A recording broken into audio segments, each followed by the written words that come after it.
கடவுள் அருள் YouTube channel அனைத்து நேயர்களுக்கும் திண்டுக்கல் ஹரிஹரன் சர்மாவின் வணக்கம். மாசி மாதம் 22ஆம் நாள் வருகிற 6/3/2026 வெள்ளிக்கிழமை காலை 8:28 சனி பகவான் கும்ப ராசியிலிருந்து பயிற்சியாய் மீன ராசிக்கு செல்கிறார். வாக்கிய ரீதியாக ஆலயங்களில் அன்றுதான் சனிப்பயிற்சி யாகங்கள் எல்லாம் இனிமே நடக்கிறது. திருநள்ளாறில் மிக விமர்சையாக அந்த யாகம் நடக்கும். இந்த சனிப்பெயர்ச்சி காலகட்டத்தில் லக்னம் மீனமாகவே வருகிறது. அந்த மீனத்தில் சனி பகவானின் ஆதிக்கம் தொடரும். லக்னாதிபதி குரு 4ஆம் இடத்தில் வக்ரம் பெற்று அமர்கிறார். 6இல் கேது, 7இல் சந்திரன். அஸ்த நட்சத்திரத்தில் இந்த சனிப்பெயர்ச்சி நடக்கிறது. சூரியன், ராகு, செவ்வாய், புதன் இந்த கிரகங்கள் அனைத்துமே கும்பத்திலே இருக்கின்றன. அதாவது லக்னத்திற்கு 12ஆம் இடத்தில் இருக்கின்றன.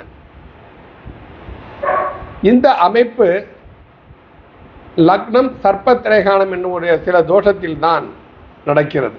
அப்போ சர்ப்பத்திரேகானம்னு எடுத்துக்கிட்டால் என்ன அப்படின்னு சொன்னால், மக்கள் தொடர்புக்காரகன் சனி பகவான். அப்போ லக்னாதிபதி சர்ப்பத்திரேகானத்தில் இருக்கார். லக்னாதிபதியும் கேந்திரம் ஏறி இருக்கார். ஏன்னா குரு எப்பவுமே திருகோணம் ஏறணும், இங்கே கேந்திரம் ஏறி இருக்கிறார். இதனால் என்ன, மக்கள் மத்தியில் சில தேவையற்ற ஒரு காழ்ப்புணர்ச்சி,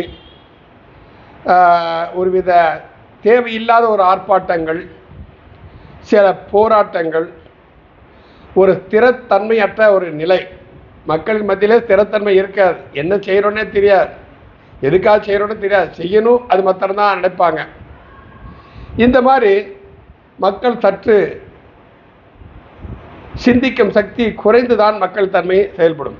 7ஆம் இடத்த சந்திரன், சனி பகவான், சந்திரன் பகவான் நேரம் பார்வையினால் இதை ஒரு புணர்வு தோஷம் என்று சொல்கிறோம். ஏன்னா சந்திரன் வேகம், சனி அமைதி. அப்போ சும்மா இருக்க அமைதியாகவே இருந்துருவாங்க. வேகமாக இருக்கிறவங்க கண்மூடித்தனமான வேகத்தை காட்டுவார்கள்.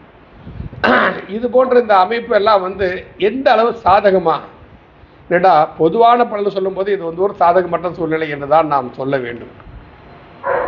ஏன்னா சனிபகவான் அங்கிருந்து காலபுருஷனுக்கு 2ஆம் இடத்தையும், காலபுருஷனின் பாக்கியஸ்தானத்தையும், காலபுருஷனின் 6ஆம் இடத்தையும் அவர் பார்க்கிறார். இது அவ்வளவு சாதகம்னு சொல்றதுக்கு இல்லை என்று தான் நாம் சொல்ல வேண்டும். அப்போ இந்த சனிப்பெயர்ச்சியினால் ஒவ்வொரு ராசிக்கும் என்ன என்ன நடக்கும் என்பதை நாம் வரக்கூடிய பதிவில் பார்ப்போம். மேஷ ராசி அன்பர்களே, உங்கள் ராசிக்கு பாதகாதிபதி உங்கள் ராசிக்கு விரயஸ்தானத்திற்கு வருவது சற்று ஆறுதலான விஷயம் என்று தான் சொல்ல வேண்டும். ஆனால் உங்கள் ராசியாதிபதி செவ்வாய் பாதகஸ்தானத்தில் அமர்ந்திருக்கிறார். ராசிக்கு சுகஸ்தானாதிபதி சந்திரன் 6ஆம் இடத்தில் இருப்பதால் இந்த மேச ராசிக்காரங்களால் ஒரு ஆசோலேஷன் மைண்டு கண்டிப்பாக இருக்கும். இந்த சனிப்பெயர்ச்சினால் நினைக்கிறது ஒன்று, செய்கிறது ஒன்றா ஒரு சில தன்மைகளை அது கண்டிப்பாக கொடுக்கும். சிந்தித்து செயலாற்ற வேண்டும். அவசரப்பட்டு எந்த முடிவும் எடுக்காமல் இருப்பது இவர்களுக்கு ரொம்ப ரொம்ப நல்லது. ராசிக்கு சந்திரனுக்கு சந்திரன் 6 8ஆக வருவது சஷ்டாஷ்டக தோஷத்தை கொடுக்கும் அல்லவா, அந்த தன்மையில். அது மட்டுமல்லாமல் பாதகாதிபதி விரயஸ்தானத்திற்கு வருவது என்பது ஓரளவு ஆறுதலான விஷயம் என்று தான் சொல்ல வேண்டும். ஆனால் பேச்சுக்கு நாம் எல்லாமே 7 நாடு சனிமோ, 7 நாடு சனினாலும் ஒரு பெரிய பாதிப்பெல்லாம் வரப்போகிறது கிடையாது.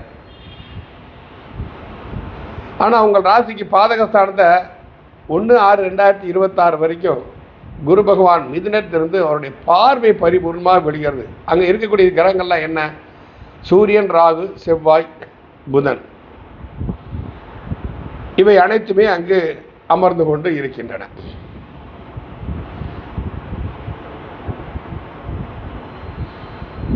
ராசியிலே லக்னத்திலே சுக்கிரன் வேற உச்சம் பெற்று உட்கார்ந்து இருக்கிறான்.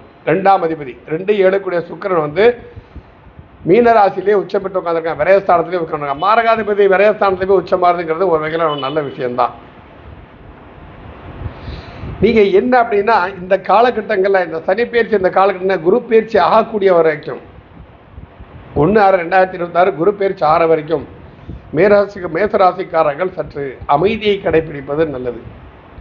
தேவையில்லாத கோபங்களுக்கு அடங்க வேண்டாம். மூத்த சகோதரருடன் வாக்குவாதங்களில் ஈடுபட வேண்டாம். மூத்த சகோதரர்களாக ஏதாவது ஆக வேண்டியிருக்குன்னா எதிர்பார்க்காதீங்க. அது சற்று கடினம்தான் நடப்பது. ஆனால் பூர்வ புண்ணிய ஸ்தானாதிபதி என்ற சூரியன் 5ஆம் இடத்துல மன்னிக்கணும் 11ஆம் இடத்துல இருப்பது அப்படிங்கிறது வந்து ஒரு நல்ல விஷயம். ஏன்னா 11 சூரியன் இருந்தால் ஜாதகங்களில் பல தோஷங்கள் தீர்ந்துரும்னு ஒரு இருக்கு. அப்போ பஞ்சமாதிபதி பஞ்சமஸ்தானத்தை பார்ப்பது விசேஷம்.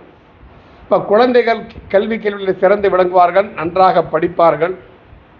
பூர்வீக சொத்துக்கள் சம்பந்தமான பிரச்சனைகள் இருந்தால் அதில் வந்து நீங்கள் வந்து அணுகுமுறை வந்து சரியான முறையில் இருந்தால், தர்மத்தின் வழி சென்றால் நிச்சயமாக நடக்கும். ஏன்னா உங்கள் பாக்கியாதிபதி உங்கள் ராசிக்கு 3ஆம் இடத்துல உட்கார்ந்துருக்கார், முயற்சி ஸ்தானத்தில் வந்து.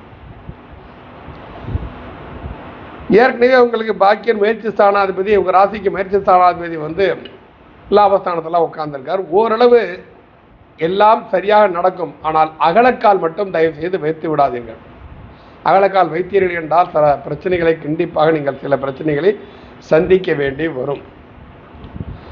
7ஆம் இடத்திற்கு அதிபதியான உங்கள் ராசிக்கு 7ஆம் இடத்திற்கு அதிபதியான களத்தரசானம் சொல்லக்கூடிய கணவன் மற்றும் மனைவி உறவு சம்பந்தப்பட்ட விஷயங்களை வந்து மேசராசிக்காரர்கள் ஆணாகட்டும் பெண்ணாகட்டும் 12ஆம் இடத்தில் உச்சம் பெறுதுங்கிறது வந்து ரொம்ப கொஞ்சம் கஷ்டம். ஏன்னா ஓவர் பிரைட்னஸ் இருந்துச்சுன்னா நம்மளுக்கு கண்ணு தெரியாது. ஆனால் அது மறைவாக இருக்கிறதுனால அதோட ரிஃப்ளெக்ஷனான ஒளி ஓரளவு சாதகமாக இருக்கும். அதனால் கணவன் மனைவி உறவுகள் ஓரளவு சீராக இருந்தாலும் வாக்குவாதங்களில் அதிகமாக ஈடுபட வேண்டாம். ஆக பொதுவான கணக்கு பிராமண மேசராசிக்கு ஓரளவு சாதகமும் ஓரளவு பாதகமும் சேர்ந்துதான் இருக்கும். ஒரு 60-40ங்கிற கணக்கில் 60 பாசிட்டிவ்னா 40 நெகட்டிவும் நடக்கும். அதனால் எதுலேயுமே அளவுக்கு மீறி இன்வால்வ் மாத்திரம் ஆயிடாதீங்க. கொஞ்சம் யோசனை. ஏன்னா உங்கள் ராசியாதிபதியே 8ஆம் அதிபதி உங்கள் ராசியாதிபதியே செவ்வாய் தான் வர்றாரு. அவர் லாபஸ்தானம் இருக்கிற நல்லது. அப்போ கொஞ்ச நாளைக்கு நல்லா இருக்கும், அவர் கொஞ்ச நாளைக்கு ஒரு மாதிரி நெகட்டிவான நிகழ்வுகளை அது கண்டிப்பாக கொடுக்கத்தான் செய்யும். ஆக்ரோஷத்தை குறைத்துக் கொள்ளுங்கள். வேகம் என்பது தங்களுக்கு வேண்டாம். உங்கள் பாக்கியஸ்தானத்தை கர்மகாரகனும் கர்மஸ்தானாதிபதி சனி பகவான் பார்ப்பது, பித்திருக்காரியங்கள் முன்னோர்கள் வழிபாடுக்கு அதிக முக்கியத்துவம் கொடுங்கள். உங்கள் வாழ்க்கை கண்டிப்பாக சீரும் சிறப்பமாக இருக்கும். இந்த மேசராசி அன்பர்கள் எல்லாம் தகப்பன் சுவாமி என்று சொல்லக்கூடிய சுவாமிமலை முருகனை தரிசித்து வந்தால் இந்த வருடம் உங்களுக்கு கட்டாயம் இந்த சனி பயிற்சினால் ஒரு பெரிய பாதிப்பு ஏற்பட போவதில்லை. 7 நாடு சனி ஆரம்பிக்கிறது என்கிற பயமே உங்களுக்கு வேண்டாம். வரக்கூடிய காலகட்டங்கள் நிச்சயமாக உங்களுக்கு நன்மையாகவே அமையும். அதனால் தைரியமாக இருங்க. 7 நாடு சனி வந்து யாருக்கும் கெடுதல் பண்ணாது. ஆனால் சில உண்மைகளை உணர்த்தும். அந்த உணர்ப்பிலே உணர்ந்து நடந்து கொண்டீர்களானால் நிச்சயம் உங்கள் வாழ்க்கை வெற்றி பெறும். மீண்டும் அடுத்த ராசியில் சந்திப்போம். நன்றி, வணக்கம். கடவுள் அருள் டிவியை பார்த்தமைக்க நன்றிகள். மேலும் இது போன்ற தகவல்களை தெரிந்து கொள்ள கடவுள் அருள் டிவியை சப்ஸ்கிரைப் செய்யுங்கள். மறக்காமல் பெல் ஐக்கானை கிளிக் செய்யுங்கள்.